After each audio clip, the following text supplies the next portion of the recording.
everyone, welcome to this week's episode of Colorful Classroom Read-Alouds. My name is Sara and I'm the blogger behind the Colorful Apple.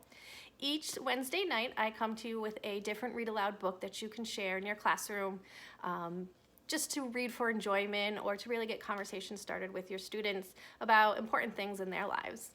This week I have In My Heart, and it's by Witek. I'm not sure if I pronounced that right. But this is a wonderful book about discussing feelings with your students. It talks about different ways that our heart feels and different emotions that we have. So for example, she talks about sometimes your heart is like a yellow star, it's shiny and it's bright and you feel happy.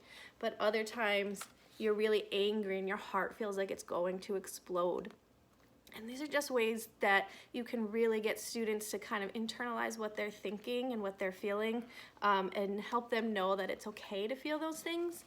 Some days your heart feels sad, that there's a dark cloud over it, but then the sun comes out again and you feel happy and the sadness has lifted. So there's lots of different ways that you can discuss this with your students. And at the very end, it ends with the question, how does your heart feel?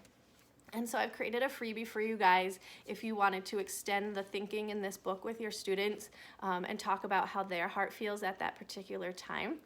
This can be pulled out when you feel like some of your students are having a more difficult time, or are even speaking with those individual students, or just as a general read aloud, just to talk about how it's okay to have feelings and that we all have different feelings and that they are important no matter what those feelings are. So I put the link to that freebie in the description of this video if you want to grab that, but I recommend having this book in your classroom library and also using it as a read aloud in your classroom. Thanks for joining me, and I'll see you next week for another episode of the Colorful Classroom Read-Alouds.